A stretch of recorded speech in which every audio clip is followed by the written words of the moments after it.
এর থেকে রাত্রেবেলা তাই আবার ট্রাইবেল বিয়ে করছে তো গেন্ডু দুলন তুলিজের আগে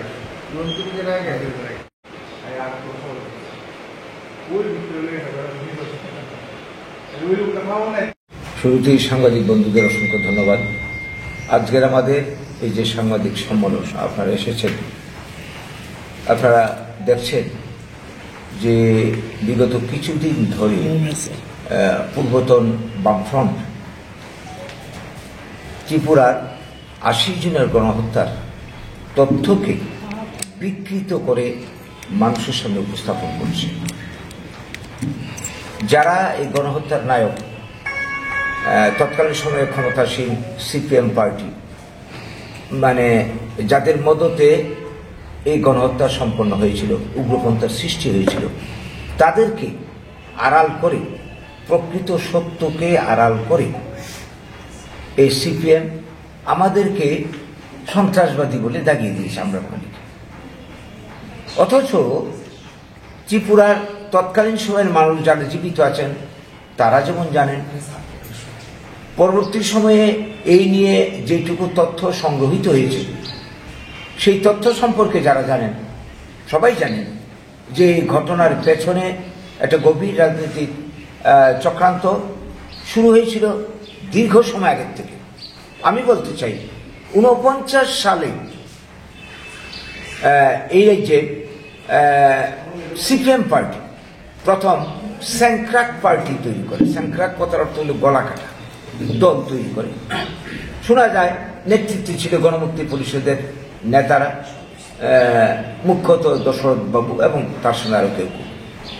সেই সময়ে এই ত্রিপুরের যে বাঙালিদের উদ্দেশ্য করে পাহাড়ে কন্দরে আশেপাশে বলবো, এই যে টাকার জলা, জম্পুই জলা, এই যে বিশালগড়ের ওদূরে গোলাঘাটি, এই সমস্ত মনপুর, এই সমস্ত অঞ্চলে ঘটনা ঘটেছিল।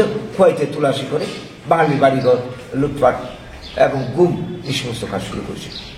তারপর অনেক সময় ব্যবধানে ৭৮ সালে তারা যখন এই রাজ্যে ক্ষমতায় আসে, এসেই এরা প্রথম জমি ফেরত আইন বাস্তবায়নের দিকে হাত লাগানো। ত্রিপুরার যে লক্ষ লক্ষ বাঙালির জায়গায় জমি, ওই যে ৬৯ পরে কেনা, ন্যায্য দাম দিয়ে কেনা জমি রেজিস্টার করতে পারেনি, এই সমস্ত জমি দখলে হাত দেওয়ার পর কংগ্রেস তখন বিরোধী দলের ভূমিকা তো নেই। এই রাজ্যে বামফ্রন্ট হয়েছিল ৫৬ সিট, ৪টা সিট উপজাতি যুব সমিতি। মানুষ বাঁচার জন্য দিশারা হয়ে যায়।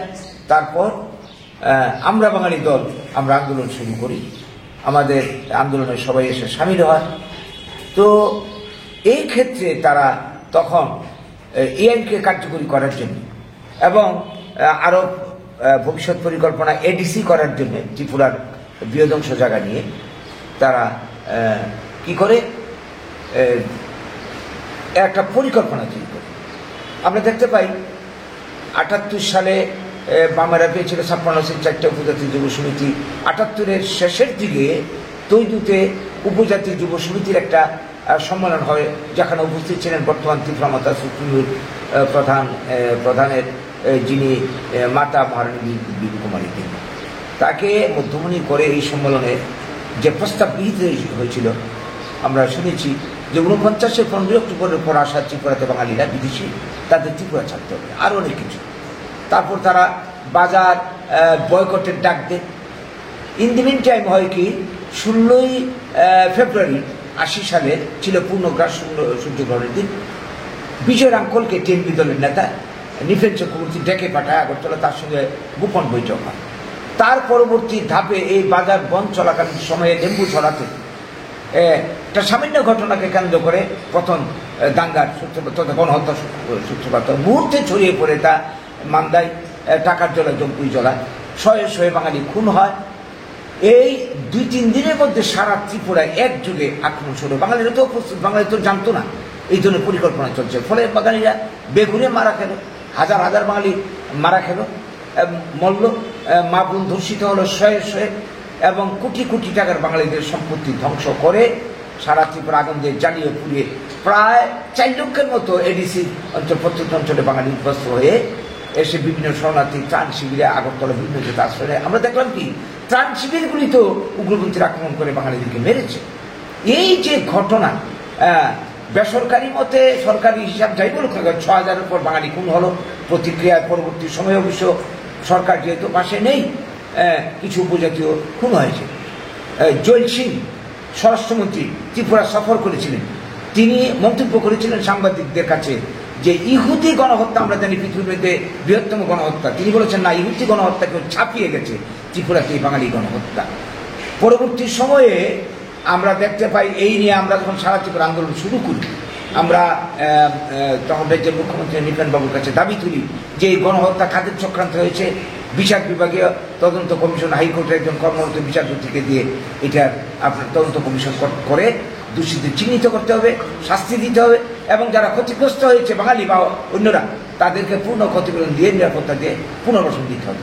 তিনি বলছিলেন যে সিপিএম যতদিন পাওয়ারে থাকবে ততদিন তদন্ত কমিশন হবে না। তাহলে এটা কি ইঙ্গিত করে যে এই ঘটনার পেছনে সিপিএম দেয়, নইলে কেন এটা করছে না? ২, তিনি ৮৪ সালে কলকাতা বিমানবন্দরে গেলে সাংবাদিকরা প্রশ্ন করলে এই গণহত্যা সম্পর্কে বললেন যে আমি যদি উপজাতির ঘরে জন্ম নিতাম আমিও উগ্রপন্থী হতাম। তাহলে এটা কি ইন্ডিকেট করে? উগ্রপন্থী কাজকে তিনি সমর্থন করেন, তার ইঙ্গিত রয়েছে। শুধু তাই নয়, মানিক সরকার, যিনি কদিন আগে আমরা বাঙালিকে সন্ত্রাসবাদী বলেছেন, ২০০০ সালে ওইখানে তেলিয়ামোড়াতে একটা সূর্য সেনের স্ট্যাচু আছে, সেখানকার একটা অনুষ্ঠান চলছিল ১২ই জানুয়ারি। সেখানে তিনি আলোচনা করতে গিয়ে বললেন যে ত্রিপুরাতে এই যে যারা এই ধরনের উগ্রপন্থা কাজ করছে, আমরা মনে করি যে তারা স্বাধীন ত্রিপুরা গড়ার জন্য কিছু উপজাতি বিভ্রান্ত যুবক বন্দুক হাতে নিয়ে যেটাই করছে, আমি সেই যুবকদের দোষ দিচ্ছি। কমরেড বাদল চৌধুরী ৯৯ সালে বললেন উগ্রপন্থীরা চাইলে এবং দেশের মানুষ চাইলে তাদের স্বাধীনতা দেওয়া যায়। ২০০০ সালে বর্তমান বিরোধী দলনেতা জিতেন্দ্র চৌধুরী বিবিসিকে এক সাক্ষাৎকারে বলেন রাজ্যে প্রয়োজনে উগ্রপন্থীদের হাতে মিজোরামের ধাঁচে ক্ষমতা তুলে দিতেও আমরা রাজি আছি। এই যে বক্তব্যগুলি, এই বক্তব্যগুলি থেকেই পরিষ্কার বোঝা যায় না যে উগ্রপন্থী কাজকে তারা সমর্থন করে, এবং তাদের এই বক্তব্যের জন্যই তো উগ্রপন্থীর আশকারা পেয়েছে। পরবর্তীকালেও আমরা দেখলাম এই উগ্রপন্থী আত্মসমর্পণের নামে কোটি কোটি টাকা পাইয়ে দেওয়া হয়েছে, বাম আমলে হয়েছে, পরবর্তী যুগ কংগ্রেস আমলে হয়েছে, এখনো তা চলছে।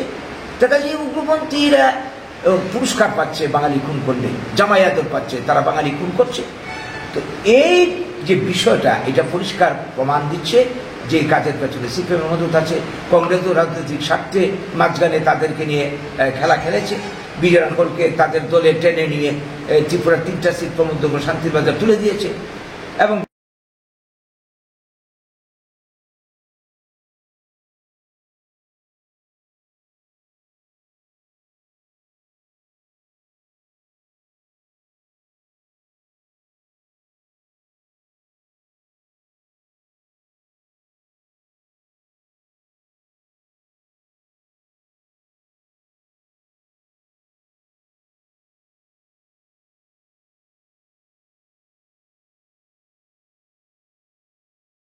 যে উগ্রপন্থী সমস্যা ছিল সমাধানের জন্য আজকে প্রত্যেকটা দল তাদেরকে নিয়ে রাজনীতি খেলা খেলছে।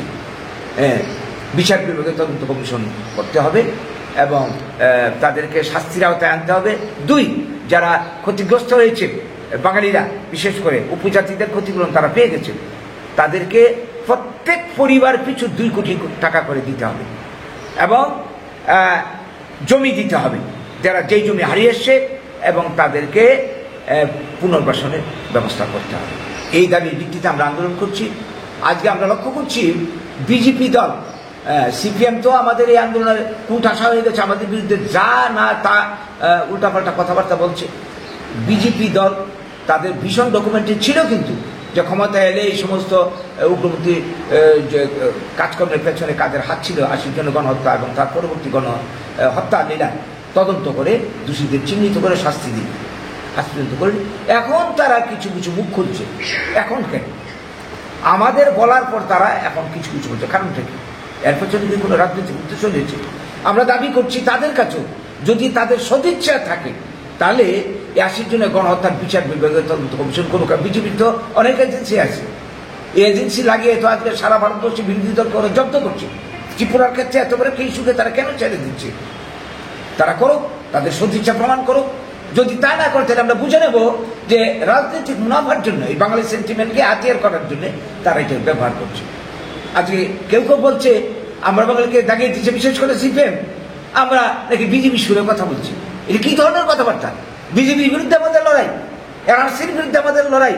এই যে সারা ভারতবর্ষ জুড়ে বাঙালিদেরকে বাংলা ভাষা বলার অপরাধে বাংলাদেশি বলে দাগিয়ে দিয়ে বিচারণ করা হচ্ছে, পুষবেক করা হচ্ছে, তাদের বিরুদ্ধে লড়াই। কাজে এই কথা কোনো মানে আছে? আমরা বাঙালির স্বার্থের বিরুদ্ধে, অস্তিত্বের বিরুদ্ধে যারাই আইন করছে, যারাই পদক্ষেপ নিচ্ছে, কংগ্রেস বুঝি না, সিপিএম বুঝি না, বিজেপি বুঝি না, তাদের সবাই বিরুদ্ধে আমাদের লড়াই। আমাদের লড়াই বাঙালির অস্তিত্ব, অধিকার রক্ষার লড়াই, সাংবিধানিক অধিকার রক্ষার লড়াই। কাজেই আজকের এই বার্তাটুকু আপনাদের মাধ্যমে রাজ্যবাসীর কাছে দিতে চাই, এবং আমাদেরকে নিয়ে, বাঙালিদেরকে নিয়ে যারা এই ধরনের রাজনীতির খেলা খেলছে, সাবধান করে দিতে চাই। বাঙালি এখন চেতনা জাগ্রত হচ্ছে, বাঙালি ধীরে ধীরে বাঙালি উপলব্ধি করতে পারছে যে কংগ্রেস, সিপিএম, বিজেপি কোন দল বাঙালির বন্ধু নয়। স্বাধীনতার পর থেকে ভারতের ভূমিপুত্র বাঙালি এই অভিজ্ঞতা ধীরে ধীরে এখন হচ্ছে। কাজে আগামী দিনে বাঙালি জাগরণ হতে বাধ্য, তার অস্তিত্ব অধিকার রক্ষার জন্য আমরা আহ্বান করি আপনাদের মাধ্যমে বাঙালিকে বাঁচতে হলে একদিন সিপিএম, কংগ্রেস, বিজেপি এই সমস্ত দলের সংসদ ত্যাগ করে এই যে বাঁচার আন্দোলন, আমরা বাঙালিকে সামনে এগিয়ে নেওয়া ছাড়া দ্বিতীয় কোনো রাস্তা নেই। এই বার্তাটুকু আপনাদের মাধ্যমে আজকে আমরা দিতে চাইছি। নমস্কার।